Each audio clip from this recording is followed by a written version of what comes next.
बिस्मिल्लाहिर्रहमानिर्रहीम। आज का जो टॉपिक जो मैं आपके साथ शेयर कर रहा हूँ ये ई कैट या फन के लिए टॉपिक है, इंजीनियरिंग के टेस्ट के लिए। ये टॉपिक ऑर्गेनिक केमिस्ट्री से है। चैप्टर नंबर 8 का पहला पार्ट है, जो कि चैप्टर नंबर 8 जो है वो एलिफैटिक हाइड्रोकार्बन्स पर मुश्तमिल है। तो हम इसका पहला पार्ट आज अल्केन वाला टॉपिक जो है वो डिस्कस करेंगे। इस टॉपिक के कंटेंट्स में हम हाइड्रोकार्बन की क्लासिफिकेशंस पढ़ेंगे, हम नॉमेनक्लेचर को थोड़ा सा देखेंगे। नॉमेनक्लेचर क्योंकि ज़्यादातर स्टूडेंट्स को क्लियर होती है तो हम कुछ एग्जाम्पल्स के साथ उसको मजीद जो है वो बेहतर करेंगे। अल्केन का डिटेल से जो भी हमारी बुक में है, ये जितना भी लेक्चर होगा वो पंजाब की टेक्स्ट बुक से होगा। पंजाब की टेक्स्ट बुक से ही जो है वो ये टेस्ट आते हैं, तो उसी को हम फोकस करेंगे। तो जो अल्केन की reactions, preparations, physical chemical properties हमारी बुक में मेंशन है, उनको हम यहाँ पे डिस्कस करेंगे। तो सबसे पहले हम स्टार्ट करते हैं हाइड्रोकार्बन की क्लासिफिकेशन से। हाइड्रोकार्बन की क्लासिफिकेशन जो है ये ऑर्गेनिक कंपाउंड की क्लासिफिकेशन से थोड़ी सी डिफरेंट होती है। इसमें होमोसाइक्लिक या हेट्रोसाइक्लिक नहीं आते इस क्लासिफिकेशन में। इसमें सिर्फ कार्बन और हाइड्रोजन के कंपाउंड्स आते हैं। तो हाइड्रोकार्बन की मेन दो क्लासेस हैं, ओपन चेन या इसको आप एसाइक्लिक कहते हैं, क्लोज्ड चेन या इसको आप साइक्लिक कहते हैं। ओपन चेन को फर्दर दो हिस्सों में क्लासिफाई किया जा सकता है, सैचुरेटेड यानी सिंगल बॉन्डेड कंपाउंड, अनसैचुरेटेड यानी डबल बॉन्डेड या ट्रिपल बॉन्डेड कंपाउंड्स, अल्कीन्स या अल्कान्स। फिर फर्दर हम एक और तरह से ओपन चेन को डिवाइड कर सकते हैं, straight chain and branch chain. तो इसका मतलब हुआ कि कोई कंपाउंड उसमें डबल बॉन्ड हो, ट्रिपल बॉन्ड हो, स्ट्रेट हो, ब्रांच हो, सिर्फ उसके रिंग्स ना बनते हो तो वो ओपन चेन या एसाइक्लिक में आएगा। Cyclic compound hydrocarbon, cyclic hydrocarbon दो हिस्सों में हमने डिवाइड किए हैं। एक को कहते हैं एरोमेटिक्स और दूसरे को कहते हैं एलिसाइक्लिक। एरोमेटिक डेफिनेटली एटलीस्ट एक बेंजीन रिंग उसमें होना चाहिए। एरोमेटिक बेंजीन वाले कंपाउंड जो हैं वो हम एरोमेटिक में आते हैं। इसकी फर्दर दो क्लासेस होती हैं। एक को हम कहते हैं, अगर मैं यहाँ पे मेंशन कर सकूं तो एक को हम कहते हैं fused rings and isolated. Fused जो होते हैं इसमें बेंजीन के जो रिंग्स हैं वो आपस में, जैसा कि ये नैफ्थलीन का स्ट्रक्चर है, ये ऑर्थो पोजीशंस पे शेयर्ड होते हैं, कॉमन होते हैं दो कार्बन। जबकि आइसोलेटेड में जैसे बायफिनाइल का स्ट्रक्चर है कि बेंजीन रिंग जो हैं वो आपस में उनका कोई भी कार्बन आपस में शेयर नहीं होता, तो इसलिए ये आइसोलेटेड हो गए, ये फ्यूज्ड हो गए। एलिसाइक्लिक कंपाउंड तमाम साइक्लिक कंपाउंड जो बेंजीन रिंग जिनमें ना हो, चाहे डबल बॉन्ड हो, चाहे उनमें ट्रिपल बॉन्ड हो, चाहे सिंगल बॉन्ड हो, बेंजीन रिंग ना हो, यानी 3 डबल बॉन्ड 3 सिंगल बॉन्ड, ये वाला जो रिंग है साइक्लिक बेंजीन वाला ये ना हो, बाकी जितने भी साइक्लिक कंपाउंड्स हैं वो एलिसाइक्लिक में आएंगे। तो ये एलिसाइक्लिक जो है ये कम से कम 3 कार्बन से शुरू होता है, 1 या 2 कार्बन का ज़ाहिर है रिंग जो है वो नहीं बन सकता। तो सबसे पहले तो हमारा एक क्वेश्चन यहीं से होगा पॉसिबली कि फॉर एग्जांपल मैंने ये 4 ऑप्शन लिखी हैं, आइसोब्यूटाइलीन, साइक्लोहेक्सीन, फिनोल, प्रोपीन। अब इनमें से प्रोपेन कौन सा कंपाउंड, किसी for example which one of the following is alicyclic hydrocarbon.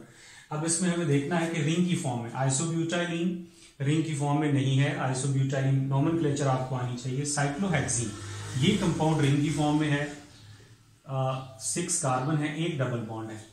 Benzene नहीं है, बेंजीन में 3 डबल बॉन्ड होते हैं, तो ये हमारा जो कंपाउंड साइक्लोहेक्सीन है ये एलिसाइक्लिक में आएगा। इसी तरह फिनोल एरोमेटिक में आएगा क्योंकि इसमें बेंजीन रिंग होता है। प्रोपेन स्ट्रेट चेन हाइड्रोकार्बन में आएगा। आइसोब्यूटाइलीन जो है वो ब्रांच्ड हाइड्रोकार्बन में आएगा।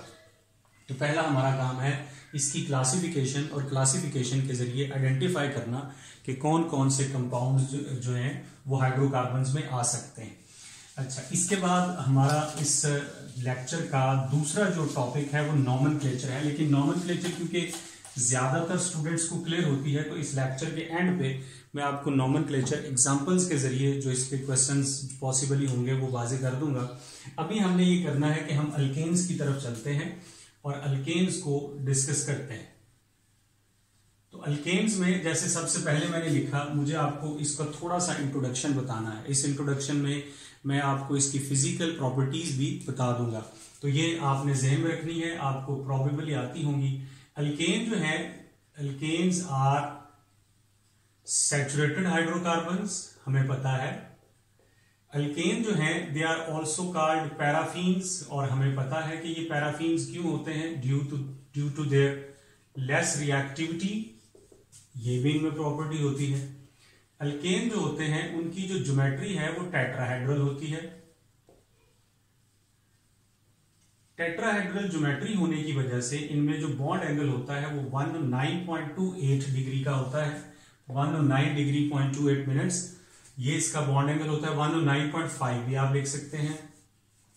फिर अल्केन जो है ये ऑलमोस्ट नॉन पोलर होते हैं क्योंकि इनमें कार्बन और हाइड्रोजन की, कार्बन की इलेक्ट्रोनेगेटिविटी 2.5, हाइड्रोजन की 2.1। तो अकॉर्डिंग टू पॉलिंग स्केल अगर इलेक्ट्रोनेगेटिविटी डिफरेंस 0.5 से कम है तो वो नॉन पोलर में आएगा। अल्केन्स आर नॉन पोलर और नॉन पोलर होने की वजह से they are insoluble in water. ठीक है जी। इनमें जो carbon to carbon bond length है ये होती है 1.54 एंगस्ट्रॉम और ये बॉन्ड लेंथ अल्कीन में होती है 1.34, अल्काइन में होती है 1.20, बेंजीन में होती है 1.397 एंगस्ट्रॉम में। Angstrom mean 10⁻⁻10 metre. ये हमें इसमें जो है वो याद रखना है। इसके अलावा अल्केन जो है they are insoluble in water, जैसे मैंने कहा, but soluble in organic solvents. ठीक है जी, ये है। तो अल्केन जो है इनमें दो तरह के जाहिर अल्केन होते हैं। तो अगर मैं यहां पे लिखूं CH3 CH2 CH2 CH2, ये मैंने स्ट्रेट अल्केन लिखा और ये मैंने ब्रांच्ड अल्केन लिखा। तो ये जो स्ट्रेट अल्केन होगा इसका बॉइलिंग पॉइंट ब्रांच्ड अल्केन से ज्यादा होगा। ये बात आपने जरूर ध्यान में रखनी है। ये बड़ा इंपॉर्टेंट क्वेश्चन है कि स्ट्रेट अल्केन्स के बॉइलिंग पॉइंट्स ब्रांच्ड अल्केन से ज्यादा होते हैं क्योंकि स्ट्रेट अल्केन्स में सरफेस एरिया जो है वो ज्यादा होता है। अगर आप केमिकल रिएक्टिविटी या स्टेबिलिटी की बात करें तो स्टेबिलिटी ब्रांच्ड चेन की ज्यादा होती है, लेकिन फिजिकल प्रॉपर्टी स्ट्रेट अल्केन्स में ज्यादा होती हैं। इंटरमॉलिक्यूलर फोर्सेस स्ट्रेट अल्केन्स में ज्यादा होती हैं। जाहिर है इनके मोलर मैसेज जो है वो बढ़ते हैं जैसे जैसे कार्बन चेन बढ़ती है। तो कार्बन नंबर 1 से लेके कार्बन नंबर 4 तक ये कलरलेस गैसेज हैं, कलरलेस गैसेज हैं। कार्बन नंबर 5 से लेके कार्बन नंबर 17 तक ये कलरलेस लिक्विड हैं। ये हमें याद रखना है। कार्बन नंबर 18 एंड ऑनवर्ड हम इनको सॉलिड कैटेगरी में कंसिडर करते हैं। तो जैसे जैसे कार्बन नंबर इंक्रीज होता है, मोलर मास इंक्रीज होता है, वैसे वैसे इनका जो बॉइलिंग पॉइंट है वो इंक्रीज होगा। जाहिर है इसकी वजह increase in London dispersion forces है क्योंकि London dispersion forces number of atoms पर मुश्तमिल होती है, एटॉमिसिटी पर मुश्तमिल डिपेंड करती है। तो इसलिए एटॉमिसिटी अगर इंक्रीज होगी तो ये आपकी फिजिकल प्रॉपर्टीज जो है ये भी इंक्रीज होंगी। ठीक है जी, ये आपका है अल्केन्स। फिर इसके बाद हम इसकी जो प्रिपरेशंस के मेथड हैं वो डिस्कस कर लेते हैं। पहले तो आपको ये बात हमारे इस चैप्टर में जहन में होनी चाहिए कि जो अल्केन्स हैं हमारी बुक में उसकी प्रिपरेशंस के कितने मेथड दिए हुए हैं। ये बात पता होगी तो हम उसको अंडरस्टैंड कर सकेंगे कि वहां से क्या क्या क्वेश्चन जो है वो पॉसिबली आ सकता है। तो अल्केन जो है इसकी हमारी बुक में 5 मेथड प्रिपरेशन के दिए हुए। सबका मैं एक एक रिएक्शन लिखूंगा। सबसे पहला जो है वो है हाइड्रोजिनेशन ऑफ अनसैचुरेटेड हाइड्रोकार्बन्स निकल की प्रेजेंस में। इसमें आप अल्केन्स हासिल कर सकते हैं। इस मेथड के जरिए मीथेन नहीं बन सकता क्योंकि डबल बॉन्ड सिंगल में कन्वर्ट होगा, कार्बन उतने ही रहेंगे। तो सिंगल बॉन्ड किसी एक कार्बन वाले कंपाउंड में डबल बॉन्ड तो नहीं होता, लिहाजा अनसैचुरेटेड हाइड्रोकार्बन को हाइड्रोजिनेशन के जरिए अल्केन में कन्वर्ट कर दें। इस मेथड का नाम सेबास्टियर-सैंडन्स रिएक्शन भी है। सेबास्टियर-सैंडन्स रिएक्शन। और इस मेथड के जरिए वेजिटेबल ऑयल को वेजिटेबल घी में भी कन्वर्ट करते हैं। इस मेथड में हम जो निकल यूज करते हैं इस निकल को रैने निकल कहते हैं। रैने जो है वो निकल और एल्यूमिनियम का अलॉय है। इसको हम सोडियम हाइड्रोक्साइड के साथ रिएक्शन करके बनाते हैं। इसके नतीजे में हमारे पास निकल बनती है NaAlO2 + 3/2H2। हाइड्रोजन भी बनती है तो यहाँ पे H2O का भी एक मॉलिक्यूल होगा। ये आपने रिएक्शन भी याद रखना है। रैने निकल जो है ये निकल एल्यूमिनियम अलॉय से एक्सट्रैक्ट की जाती है। इसकी सरफेस एक्टिविटी ज्यादा होती है क्योंकि आप जब एक अलॉय से एक मेटल को निकाल लोगे तो जाहिर है उसमें जो पोर साइज है वो इंक्रीज हो जाएंगे, उसका जो एक्टिविटी है वो इंक्रीज हो जाएगी। तो ये निकल जो है इस तरह से हम रैने निकल प्रिपेयर करके उसको यूज करते हैं। तो फर्स्ट मेथड ऑफ प्रिपरेशन ये बड़ा आसान मेथड, आपने मैट्रिक में भी पढ़ा हुआ है, यहां भी आपको अच्छी तरह याद होता है। दूसरा है जी from alkyl halides, preparation of alkanes from alkyl halides. Okay, alkyl halide से हम इसकी प्रिपरेशन दो तरह से करते हैं और इनको रिडक्शन भी कहते हैं। तो आप अपनी मर्जी का कोई भी अल्काइल हैलाइड लिख लीजिए, CH3CH2Cl, इथाइल क्लोराइड मैंने लिखा। करना आपने ये है कि आपने Zn और HCl, ये आपने रिड्यूसिंग एजेंट ऐड कर देना है, Zn और HCl। इससे आपके पास इसकी रिडक्शन होगी। रिडक्शन का मतलब है हाइड्रोजन ऐड होगी, CH3CH3 बन जाएगा प्लस ZnCl2। ये वाली जो हाइड्रोजन है ये यहां पे आ जाएगी, ठीक है। रिडक्शन होगी, नेसेंट हाइड्रोजन के जरिए होगी। इस रिएक्शन को रिडक्शन ऑफ अल्काइल हैलाइड भी कहते हैं। So reduction of alkyl halide produces alkanes, number of carbon same रहते हैं, ठीक है। अल्काइल हैलाइड से एक जो मेथड है अल्केन बनाने का, उसको हाइड्रोजिनोलाइसिस भी कहते हैं। उसमें हम ये करते हैं कि किसी अल्काइल हैलाइड मॉलिक्यूल में हाइड्रोजन ऐड करते हैं, प्लेडियम और चारकोल इसमें कैटलिस्ट है। तो एडिशन ऑफ हाइड्रोजन, ये hydrogenation along with bond cleavage, इसको हाइड्रोजिनोलाइसिस कहते हैं। इसमें होगा ये कि ये बॉन्ड भी टूटेगा और हाइड्रोजन भी ऐड होगी, तो CH3CH3 अल्केन बन गया प्लस HCl इसमें बनेगा। इस रिएक्शन को कहते हैं hydrogenolysis. And what is hydrogenolysis? Addition of hydrogen along with sigma bond cleavage, single bond cleavage, ये बॉन्ड भी क्लीव होता है और हाइड्रोजन भी ऐड होती है, इसको हाइड्रोजिनोलाइसिस कहते हैं। प्लेडियम और चारकोल इसमें कैटलिस्ट है। तो ये आप इसमें जहन में रखिएगा। फिर इसके बाद ये दो मेथड हो गए। तीसरा मेथड नंबर 3 अल्केन्स की प्रिपरेशन का, इसको हम कहते हैं Kolbe's electrolytic method. Kolbe's method के जरिए हम किसी भी कार्बोक्सिलिक एसिड के सॉल्ट का, शर्त यह है कि कार्बोक्सिलिक एसिड का वो सॉल्ट जो है वो मोनो कार्बोक्सिलिक एसिड हो, यानी उसमें एक फंक्शनल ग्रुप हो और उसके दो मॉलिक्यूल हो, उसकी हम इलेक्ट्रोलिसिस करते हैं, यानी उस सॉल्ट का सोल्यूशन बना के उसमें से करंट पास करते हैं। एनोड होते हैं, कैथोड होते हैं। एंटी टेस्ट के क्वेश्चन सॉल्व करने के लिए आपको पूरा मैकेनिज्म लिखने की जरूरत नहीं होती। तो ये रिएक्शन कुछ इस तरह से है कि ये फर्ज कर लीजिए CH3, इसका CH3COONA, sodium ethanoate, sodium acetate. इसमें आपने सॉल्यूशन बनाया, सॉल्यूशन बनाने के बाद इसकी इलेक्ट्रोलिसिस की गई। इलेक्ट्रोलिसिस करने से इसमें 4 प्रोडक्ट्स बनेगी। एक बनेगा अल्केन, दूसरा बनेगा इसमें सोडियम हाइड्रोक्साइड, तीसरी बनेगी हाइड्रोजन गैस और फोर्थ बनेगा वाटर मॉलिक्यूल। ये 4 चीजें बनेगी। इसमें से ये जो 2 चीजें हैं, ये इथेन और जो वाटर है, सॉरी एक वाटर नहीं, carbon dioxide, sorry carbon dioxide, water इसमें रिएक्टेंट है। इथेन और कार्बन डाइऑक्साइड, ये जो 2 चीजें हैं ये एनोड पे बनती हैं, एनोड पे प्रोड्यूस होती हैं। और ये जो 2 चीजें हैं सोडियम हाइड्रोक्साइड और हाइड्रोजन गैस, ये कैथोड पे प्रोड्यूस होते हैं। इस रिएक्शन की लिमिटेशंस में से एक लिमिटेशन ये है कि इसमें बहुत सारी बाय प्रोडक्ट्स बनती हैं। जाहिर है आपके फिर यील्ड जो है वो असल प्रोडक्ट की वो कम होती है। दूसरी इसकी लिमिटेशन ये है कि इसमें हम सिमेट्रिकल अल्केन हासिल कर सकते हैं, अनसिमेट्रिकल अल्केन नहीं बना सकते। यानी इससे methane, propane, pentane, heptane, nonane, ये वाले अल्केन नहीं बना सकते। हम सिर्फ ethane, butane, hexane and octane वगैरह हासिल कर सकते हैं जिनमें इवन नंबर ऑफ कार्बन हो। ये इसकी लिमिटेशन है, ठीक है। इसमें ये सॉल्ट जो है आयोनाइज होता है, नेगेटिव आयन बनता है, फिर वो नेगेटिव आयन एनोड पे जाता है, एनोड पे उसके फ्री रेडिकल रिएक्शंस के जरिए जो है वो डिपॉजिट जो है वो रिएक्शन होता है, ऑक्सीडेशन होती है और कार्बन एनोड पे हमेशा ऑक्सीडेशन होती है, कार्बन डाइऑक्साइड और इथेन जो है वो बन जाते हैं। फोर्थ मेथड जो है वो है complete reduction of aldehydes and ketones. अगर एल्डिहाइड और कीटोन्स की कंप्लीट रिडक्शन की जाए तो अल्केन बनेंगे, अगर इनकम्प्लीट रिडक्शन की जाए तो अल्कोहल्स बनेंगे। तो कंप्लीट रिडक्शन के 2 नाम हैं। अगर आप किसी एल्डिहाइड को, for example this is an aldehyde, आप इसको चलें एसिड एल्डिहाइड लिख लें। अगर आप इसकी रिडक्शन करते हैं, रिडक्शन के लिए आपको नेसेंट हाइड्रोजन लिखने हैं।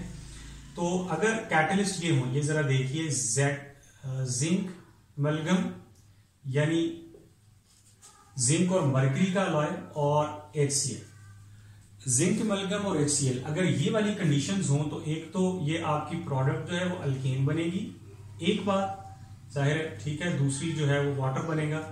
लेकिन तो यहां पे आपने 2 हाइड्रोजन हैं, यहाँ पे 4 हाइड्रोजन, यहाँ पे आप 4 ऐड कर दीजिए, इस तरह आपका जो है वो बन जाएगा। ये ना भी बैलेंस ना भी करें, अगर जिंक अमलगम और HCl कंडीशंस हैं तो इस रिएक्शन को, इस रिडक्शन को क्लेमेंशन रिडक्शन कहते हैं। चाहे वो एल्डिहाइड की हो, चाहे वो कीटोन की हो। ये एक मिसकंसेप्शन स्टूडेंट्स में पाई जाती है। बुक में कुछ इस तरह से लिखा हुआ है शायद कि एल्डिहाइड की रिडक्शन को वुल्फ-किश्नर कहते हैं, कीटोन की रिडक्शन को क्लेमेंशन कहते हैं। ऐसा नहीं है। एल्डिहाइड्स हो या कीटोन्स हो, कंडीशंस पे डिपेंड करेगा कि अगर ये वाले रीजेंट्स यूज करेंगे तो अल्केन बनेंगे, अल्केन से आगे फिर और फर्दर रिडक्शन नहीं हो सकती, तो कंप्लीट रिडक्शन है और क्लेमेंशन रिडक्शन है। अगर इसी रिएक्शन को CH3C double bond OH, aldehyde या कीटोन, मैंने वही एल्डिहाइड लिखा, अगर आप उसकी रिडक्शन करते हैं, सिर्फ कंडीशंस चेंज हैं। कंडीशन में अब आप यूज करते हैं हाइड्राजीन और potassium hydroxide along with glycol. Hydrazine यानी बेसिक कंडीशन है, ये एसिडिक है, ये बेसिक है, तो फिर प्रोडक्ट्स आपकी वही बनेगी, अल्केन प्लस वाटर। लेकिन इसको हम कहेंगे वुल्फ-किश्नर रिडक्शन, इसको वुल्फ-किश्नर रिडक्शन कहते हैं। ये एमसीक्यूज में बड़ा इंपॉर्टेंट। एल्डिहाइड और कीटोन्स की जो रिडक्शन है, कंप्लीट रिडक्शन, उससे अल्केन प्रोड्यूस होते हैं, उसका नाम क्लेमेंशन रिडक्शन है। अगर ये वाली कंडीशन हो, वुल्फ-किश्नर रिडक्शन है। अगर हाइड्राजीन और पोटेशियम हाइड्रोक्साइड वाली कंडीशन। मेथड नंबर 5 जो है, ये आपको अच्छी तरह से आपने पढ़ा होता है, हर तरह की बुक में मौजूद है। ग्रिग्नार्ड रीजन, अगर आप किसी ग्रिग्नार्ड रीजन का रिएक्शन वाटर से या आप अमाइन से, अमोनिया से, या आप HCl से, या आप H2SO4 से, या आप जो है वो अल्कोहल से, किसी भी ऐसे कंपाउंड से जो हाइड्रोजन गिविंग कंपाउंड है, जो हाइड्रोजन दे सकता है, उससे आप ग्रिग्नार्ड रीजन का रिएक्शन करवाएंगे तो आपकी जो प्रोडक्ट है वो अल्केन होगी, alkane plus MgBr and OH। ये आपकी जो है इस तरह से रिडक्शन, इसको अल्केन कहते हैं। ठीक है, ये आपके मेथड हैं सारे प्रिपरेशन के। अब ग्रिग्नार्ड रीजन के साथ एक बात सिर्फ ये होती है कि इसमें नंबर ऑफ कार्बन एक कम होता, इसमें नंबर ऑफ कार्बन उतने होते हैं। इस रिएक्शन का जो नाम है उसको आप कहते हैं न्यूक्लियोफिलिक सब्स्टिट्यूशन। ग्रिग्नार्ड रीजन के सारे रिएक्शन न्यूक्लियोफिलिक सब्स्टिट्यूशन नहीं है। जो रिएक्शन ग्रिग्नार्ड रीजन के एल्डिहाइड्स कीटोन्स के साथ ये कार्बन डाइऑक्साइड के होते हैं वो न्यूक्लियोफिलिक एडिशन है अलोंग विद हाइड्रोलिसिस। लेकिन ये वाले जो है वो न्यूक्लियोफिलिक सब्स्टिट्यूशन रिएक्शंस कहलाते हैं। एक जो रिएक्शन है वो और होता है प्रिपरेशन का, जो एक्चुअली डीकार्बोक्सिलेशन है, कार्बन डाइऑक्साइड को रिमूव करना। ये जो कोल्ब्स मेथड है ये भी डीकार्बोक्सिलेशन है, इसमें भी कार्बन डाइऑक्साइड रिमूव हुई है। एक और भी रिएक्शन इस मेथड का है जिसमें हम क्या करते हैं कि जो सोडियम या पोटेशियम सॉल्ट है एसिड का, उसका रिएक्शन करवाते हैं कॉस्टिक सोडा से, सोडा लाइम से। ठीक है, ये कॉस्टिक सोडा, सोडा लाइम के साथ आप कह सकते हैं। तो इससे एक तो आपकी प्रोडक्ट बनेगी अल्केन और दूसरी प्रोडक्ट बनेगी Na2CO3, अल्केन प्लस Na2CO3। इसमें जो है कार्बन कम हो जाते हैं, यानी अगर आपके एसिड में, अगर आपके इस सॉल्ट में 2 कार्बन है तो आपकी प्रोडक्ट में 1 कार्बन होगा। अगर यहाँ 2-3 है तो वहां पे 2 होंगे, 1 कार्बन कम हो जाती है क्योंकि कार्बन डाइऑक्साइड की फॉर्म में निकल जाती है। तो मेथड के नाम याद रखिए, hydrogenation of unsaturated hydrocarbons, alkyl halide की रिडक्शन और हाइड्रोजिनोलाइसिस। ग्रिग्नार्ड रीजन का रिएक्शन वाटर से, अमाइन से या अल्कोहल से। डीकार्बोक्सिलेशन में 2 तरीके हैं, Kolbe's electrolytic method and soda lime के साथ रिएक्शन कार्बोक्सिलिक एसिड के सॉल्ट का, फिर एल्डिहाइड और कीटोन की कंप्लीट रिडक्शन। ये वो मेथड्स हैं हमारी बुक में जो हमें बताए गए हैं अल्केन्स की रिएक्शन, अल्केन्स की प्रिपरेशंस के लिए। ठीक है, इसके बाद इसकी फिजिकल प्रॉपर्टीज हैं। तो फिजिकल प्रॉपर्टीज जैसे मैंने आपको बता दिया कि ये वाटर में सॉल्युबल नहीं है, ये नॉन पोलर है, इनमें कार्बन कहां से कहां तक लिक्विड, कहां से कहां तक सॉलिड होते हैं वो भी हमने देख लिया। फिर हमने ये भी देख लिया कि इनमें जो बॉइलिंग पॉइंट है उसका क्या ट्रेंड है, स्ट्रेट में ज़्यादा होता है या ब्रांच में ज़्यादा होता है। तो फिजिकल प्रॉपर्टीज़ हम ऑलमोस्ट जो है वो कर चुके। अब आते हैं इसकी केमिकल प्रॉपर्टीज़ पे। अल्केन के जो रिएक्शंस हमारी बुक में दिए गए हैं, ये क्योंकि इनर्ट कंपाउंड है, सिग्मा बॉन्ड इनमें होता है और सिग्मा बॉन्ड बहुत स्टेबल बॉन्ड होता है, इलेक्ट्रोनेगेटिविटी डिफरेंस भी नहीं है, पोलैरिटी भी ऐसा नहीं है, तो ये बहुत इनर्ट कंपाउंड है, ये इतनी जल्दी रिएक्शंस नहीं करते, कुछ एक्स्ट्रा ऑर्डिनरी कंडीशंस पर ये रिएक्शन करते हैं। तो मैं ये रिएक्शन जो है वो अल्केन के मीथेन एग्जाम्पल के तौर पे मीथेन को लेके जो है वो रिएक्शन करूं। इसमें एक रिएक्शन जो है बेटा वो है ऑक्सीडेशन, ठीक है। ऑक्सीडेशन में पहला आ जाएगा कंबस्टन। कंबस्टन क्या होता है, अगर आप किसी हाइड्रोकार्बन की कंबस्टन करें, यहां पे 2O2 आएगा किसी भी हाइड्रोकार्बन की, तो उससे कार्बन डाइऑक्साइड और वाटर बनते हैं। ये ध्यान में रखिएगा कि जितने कार्बन आपके मॉलिक्यूल में होते हैं उतने ही कार्बन डाइऑक्साइड के मोल्स बनते हैं, जितने आपके मॉलिक्यूल में हाइड्रोजन होते हैं उसका हाफ वाटर मॉलिक्यूल बनते हैं। फिर आप इनको बैलेंस करके ऑक्सीजन कैलकुलेट कर सकते हैं। ये एक एक्सोथर्मिक रिएक्शन है। इस रिएक्शन में जो है वो एनर्जी रिलीज होती है, जिस एनर्जी को आप कहते हैं एंथैल्पी ऑफ कंबस्टन, ठीक है। 1 मोल के लिए वैल्यू आपको याद नहीं करनी, एक्सोथर्मिक रिएक्शन है, कंबस्टन सारे एक्सोथर्मिक होते हैं, बस आपको इक्वेशन बैलेंस करनी चाहिए, आनी चाहिए, कार्बन डाइऑक्साइड और वाटर बनेंगे, ऑक्सीडेशन है रिएक्शन है ये, ठीक है। अच्छा, अगर आपको ये जस्टिफाई करना हो कि ये कैसे ऑक्सीडेशन रिएक्शन है, तो यहाँ पे और यहाँ पे आप इसकी ऑक्सीडेशन स्टेट फाइंड कर लें। मीथेन में ऑक्सीडेशन स्टेट कार्बन की -4 है, कार्बन डाइऑक्साइड में +4 है, -4 से +4 पे वो चला गया। दूसरा जो है वो इनकम्प्लीट कंबस्टन है। इसी में उसमें ये होता है कि मीथेन का रिएक्शन ऑक्सीजन से ही होता है, लेकिन लिमिटेड सप्लाई ऑफ ऑक्सीजन होती है, तो उससे आपके पास carbon monoxide plus carbon black plus water ये चीजें बनती, ठीक है। 2 कार्बन है यहाँ पे, ये 3 4 12 6 वाटर मॉलिक्यूल आ गए, 3 कार्बन है, 2 कार्बन मोनोऑक्साइड हो जाएंगे, तो ये आपकी इक्वेशन बैलेंस होगी। तो कार्बन मोनोऑक्साइड, कार्बन ब्लैक और वाटर, ये 3 चीजें बनती हैं इनकम्प्लीट कंबस्शन, लिमिटेड सप्लाई से, ये आपने इसमें जहन में रखना है। दूसरा बेटे जो ऑक्सीडेशन में रिएक्शन है, जो ऑक्सीडेशन में रिएक्शन आता है वो आता है कैटालिटिक ऑक्सीडेशन। कैटालिटिक ऑक्सीडेशन ये रिएक्शन बड़ा इंपॉर्टेंट है। इसमें यह है कि जब आप किसी अल्केन की ऑक्सीडेशन करते हैं, इसमें आप नेसेंट ऑक्सीजन लिखेंगे, कंडीशंस आप लिखेंगे copper 200 ATM pressure 400 degree Celsius temperature, ये कंडीशंस याद कर लीजिए। अगर आप इलेक्ट्रोकेमिकल सीरीज को थोड़ा सा रिमाइंड करें तो इलेक्ट्रोकेमिकल सीरीज में आपको कॉपर का रिडक्शन पोटेंशियल तो याद होगा। इसका मतलब कि कॉपर जो है ये रिड्यूस होने की एबिलिटी रखता है काफी। तो अगर कोई एलिमेंट रिड्यूस होने की एबिलिटी रखता है तो एक्चुअली वो ऑक्सीडाइजिंग एजेंट, तो कॉपर जो है यहाँ पे ऑक्सीडेशन में हेल्प करेगा, बट ये ऑक्सीडेशन स्टेप वाइज होगी, अगर हम चाहें तो इसको किसी भी जगह रोक सकते हैं। तो सबसे पहली प्रोडक्ट जो है वो अल्कोहल बनेगी। इसके बाद अगर आप फर्दर इसको कंटिन्यू रखते हैं ऑक्सीडेशन को, वही कंडीशंस हैं, कॉपर 200 ATM 400 डिग्री सेल्सियस, अगर आप इसी कंडीशंस पे करवाएंगे तो ये एल्डिहाइड्स बनेंगे, मिथाइल अल्कोहल से फॉर्म एल्डिहाइड, प्राइमरी अल्कोहल से एल्डिहाइड और सेकेंडरी अल्कोहल से कीटोन। अगर आप इस रिएक्शन को फर्दर कंटिन्यू करेंगे और आप इसकी उसी कंडीशंस पे copper 400 degree Celsius 200 ATM pressure, तो ये आपकी प्रोडक्ट कार्बोक्सिलिक एसिड बनेगा। अगर आप फर्दर ऑक्सीडेशन करेंगे तो कार्बन डाइऑक्साइड भी बन जाएगी, कंप्लीट ऑक्सीडेशन कर देंगे तो कार्बन डाइऑक्साइड और वाटर अगेन बन जाएंगे।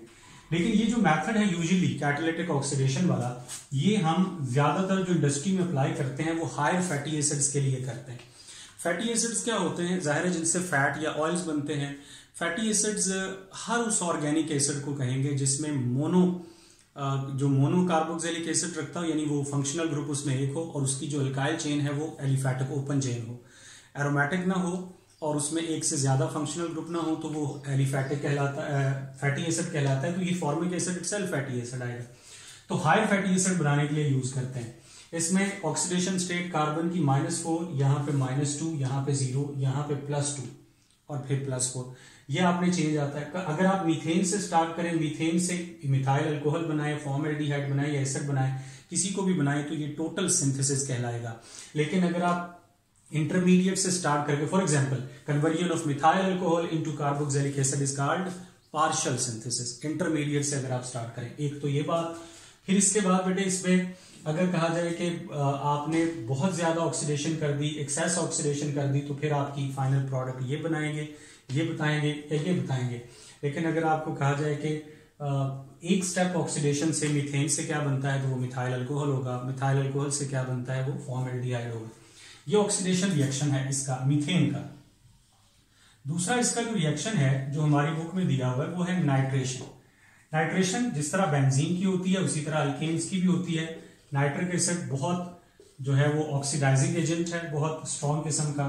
450 डिग्री सेल्सियस इसमें हम टेम्परेचर यूज करते हैं और इससे हमारे पास नाइट्रो कंपाउंड्स, एक्सप्लोजिव कंपाउंड्स बनते हैं, नाइट्रोमीथेन।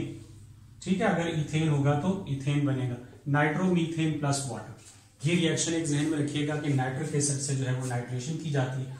तीसरा और बड़ा इंपॉर्टेंट रिएक्शन जो है वो है हैलोजिनेशन। ये इनमें सबसे इंपॉर्टेंट रिएक्शन है, halogenation of alkane. Halogenation of alkane में क्या होता है, अल्केन का रिएक्शन हैलोजन से होता है, डिफ्यूज्ड लाइट की प्रेजेंस में होता है। लाइट के बगैर ये रिएक्शन नहीं होगा।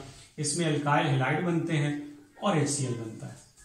अगर इसमें आगे फर्दर अल्काइल हैलाइड बनते जाएंगे, CH2Cl2, CHCl3 और CCl4, ये सारे बन सकते हैं। अब डिपेंड करता है कि इनमें से कौन सी चीज एक्सेस में। If chlorine is in excess तो आपकी फाइनल प्रोडक्ट CCl4 होगी, कार्बन टेट्रा क्लोराइड। अगर मीथेन इज इन एक्सेस तो आपकी फाइनल प्रोडक्ट जो है वो कौन होगी, वो मिथाइल क्लोराइड होगी। CHCl3 को क्लोरोफॉर्म कहते हैं। तो ये सारी प्रोडक्ट्स इसमें बन सकती हैं।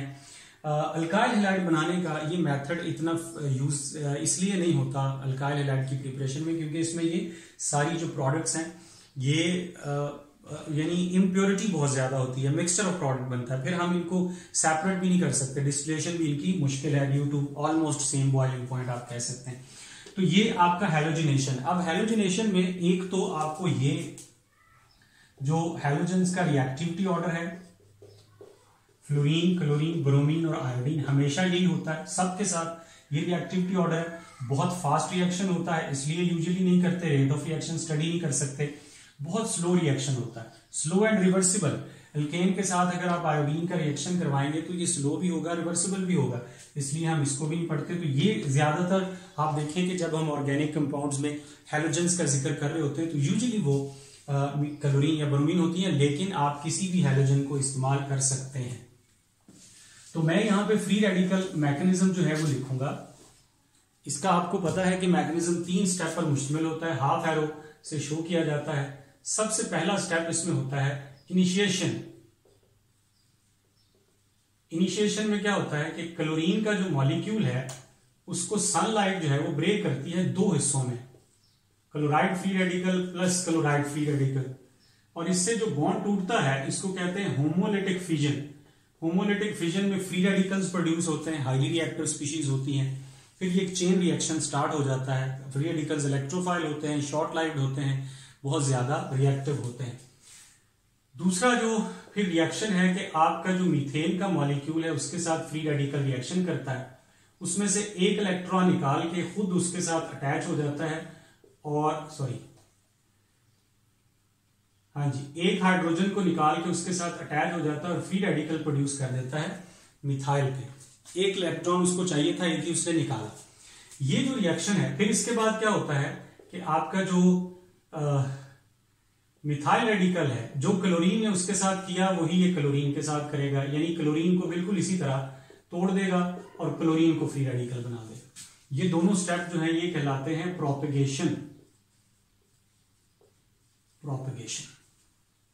आइडेंटिफाई करने के लिए आसानी से याद रखिएगा कि जो इनिशिएशन रिएक्शन है उसमें फ्री रेडिकल सिर्फ प्रोडक्ट में होते हैं, जो प्रोपेगेशन है उसमें फ्री रेडिकल दोनों साइड पे होते हैं, और तीसरा जो स्टेप है वो डेफिनेटली टर्मिनेशन है। टर्मिनेशन में क्या होता है कि फ्री रेडिकल्स आपस में कंबाइन करना शुरू कर देते हैं और इससे आपकी जो प्रोडक्ट है वो टर्मिनेट होना शुरू हो जाती है। तो ये टर्मिनेशन है। टर्मिनेशन में आपकी जो जिसे आप कहते हैं फ्री रेडिकल्स, वो सिर्फ रिएक्टेंट में होते हैं, प्रोडक्ट में नहीं होते। तो स्टेप के बारे में पूछा जाएगा, कौन सा स्टेप टर्मिनेशन है, कौन सा इनिशिएशन है, कौन सा प्रोपोगेशन है। इसके बाद इसके अलावा याद रखिएगा कि फ्री रेडिकल हेलोजन पे आता है, फ्री रेडिकल अल्काइल रेडिकल पे आता है, फ्री रेडिकल कभी भी हाइड्रोजन पे नहीं आता। तो बाज़ औक़ात ये होता है कि फ्री रेडिकल में गलत लिख के which one of the following is incorrect, ये नहीं कि आप किसी भी चीज़ पे फ्री रेडिकल लिख दिया जाए तो आप उसको सही समझें। यही 3 स्टेप होते हैं। क्लोरीन फ्री रेडिकल में कन्वर्ट होता है, फिर इसके बाद मिथाइल रेडिकल बनता है, फिर मिथाइल रेडिकल फिर क्लोरीन को बना देता है, फिर उसके बाद वो आपस में मिलके अच्छा, जब भी 2 रेडिकल, हाँ ये जरूर हो सकता है कि कोई भी 2 रेडिकल आपस में मिले तो वो टर्मिनेशन ही कहलाएगा, ये हो सकता है। इसी तरह मिथाइल रेडिकल से मिल सकता है, तो ये रिएक्शन जो है ये टर्मिनेशन रिएक्शंस कहलाएंगे सारे के सारे। ठीक है जी, ये आपको 3 तरह के रिएक्शंस आपकी बुक में गिवन थे। अब इसके यूजेस आप अगर बुक से देखें तो बड़े आसान है। मीथेन के पता है आपको इल्यूमिनेटिंग गैस है, यूरिया फर्टिलाइजर की प्रिपरेशन में यूज होती है। Carbon black, methyl alcohol, chlorofluorocarbon, carbon tetrachloride, ये चीज़ें बनाने के लिए, बहुत सी प्रोडक्ट्स बनाने के लिए जो है वो as a raw material use होता है। हाइड्रोजन भी, कार्बन डाइऑक्साइड भी, ये चीज़ें बनाने के लिए यूज होता है। फर्टिलाइजर के तौर पे एज अ फ्यूल ये यूज होता है। तो ये इसके जो हैं वो यूजेस हैं, ये आपने बुक से देख लेंगे। अब आखिर में थोड़ी सी जो बात है वो मैं आपके साथ शेयर करूंगा नॉमेनक्लेचर की। नॉमेनक्लेचर में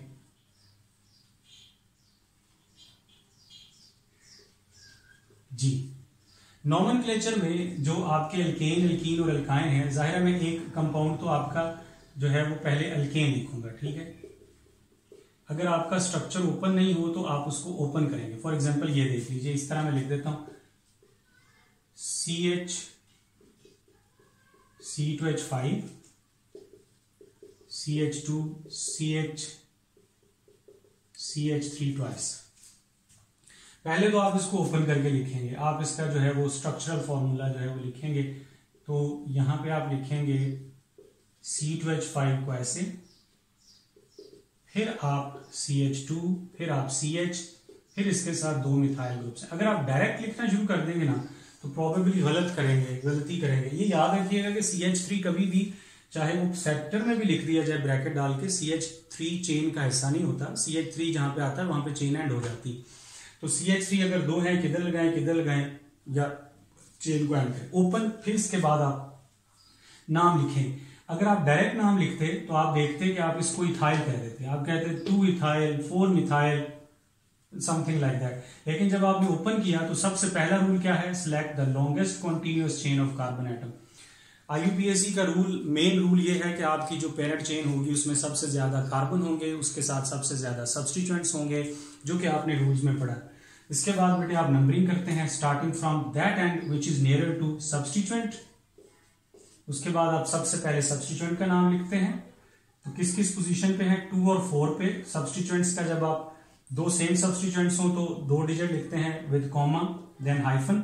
इनका नाम प्रीफिक्सेस यूज करते हैं, अगर 2 हैं तो डाई, 3 हैं तो try and so on. 2,4 di methyl और पेरेंट चेन जो है वो हो जाएगी हेक्सेन, ये इसका नाम होगा। अगर अल्कीन हो तो अल्कीन की भी पोजीशन मेंशन करते हैं। फॉर एग्जांपल अगर यहाँ पे इस साइड पे यहाँ पे डबल बॉन्ड हो, यहाँ पे कर लीजिए डबल बॉन्ड CH2। अब आपकी जो नॉमेनक्लेचर है वो सब्सटीट्यूएंट की साइड पे नहीं होगी, यानी कोई भी फंक्शनल ग्रुप हो तो उसकी नॉमेनक्लेचर सब्सटीट्यूएंट की साइड से नहीं होती, ठीक है। उसकी जो नॉमेनक्लेचर है वो फंक्शनल ग्रुप की साइड से होती है। एल्कीन फंक्शनल ग्रुप है, डबल बॉन्ड, तो अब इस साइड से होगी। नाम उसी तरह लिखेंगे, पहले हम जाहिर है सब्सटीट्यूएंट्स लिखेंगे 3,5 डाई मिथाइल, ये हो गया। टोटल कार्बन कितने, हेक्स 6 हैं। हेक्सा 1 फर्स्ट पोजीशन पे डबल बॉन्ड 2 पोजीशन पे होता है, तो आप लोअर नंबर लिखते हैं उसमें से। हेक्सा 1 लिखें या 1 हेक्सीन लिखें, ये इस तरह से आपने लिखना है। ये प्रोबेबली आपको चीजें पता होंगी। बाकी अल्कोहल की नॉमेनक्लेचर के लिए आपने क्या लिखना है, OL उसका सफिक्स है, एल्डिहाइड के लिए AL है, ये सारा आपको जो है वो पता है। एक बात सिर्फ आखिरी में नॉमेनक्लेचर में आपके साथ शेयर कर दूं कि अगर नॉमेनक्लेचर की आपने बहुत अच्छे से प्रैक्टिस करनी है, अगर आपके मॉलिक्यूल में इस तरह से हो, दो फंक्शनल ग्रुप आ जाए, एक से ज्यादा फंक्शनल ग्रुप्स आ जाए, तो आपने किस तरह से उसका नाम लिखना है। इसको पॉलीफंक्शनल कंपाउंड कहते हैं।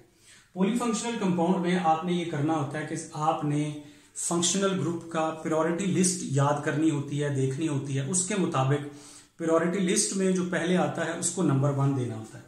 तो ये देखिए प्रायोरिटी लिस्ट में आपको थोड़ी सी इसको याद कर लें। कार्बोक्सिलिक एसिड हो तो ये सबसे पहले आएगा, इसके बाद SO3H, इसके बाद जो है वो ईस्टर आएगा COOR, ठीक है ना। इसके बाद फिर जो है वो एसिड हेलाइड आएगा, इसके बाद फिर अमाइड आएगा, ठीक है। इसके बाद फिर CN आएगा, ठीक है। इसके बाद फिर एल्डिहाइड आएगा, इसके बाद फिर कीटोन आएगा, ठीक है। कीटोन के बाद फिर OH आएगा, OH के बाद NH2 आएगा, ठीक है। इस तरह से NH2 के बाद फिर अल्कीन, अल्काइन और अल्केन। फाइनली इसके बाद फिर हैलोजेंस आएंगी। हैलोजेंस जो है इनको अल्फाबेटिकली लिखते हैं, अगर एक से ज्यादा हैलोजेंस हो तो अल्फाबेटिकली। हैलोजेंस के बाद सबसे एंड पे आएगा NO2, इस तरह से। अब आप प्रायोरिटी लिस्ट में अगर देखें तो एल्डिहाइड और OH ये दो फंक्शनल ग्रुप हैं। इनमें से पहले कौन आता है? एल्डिहाइड आता है, OH बाद में आता है। तो एल्डिहाइड नंबर 1 पे होगा, नंबर 1 2 3। अब आपका जो OH है ये फंक्शनल ग्रुप नहीं, ये प्रीफिक्स के तौर पे यूज होगा, ये सब्स्टिट्यूएंट के तौर पे यूज होगा। और OH जो है इसको कहते हैं हाइड्रोक्सी।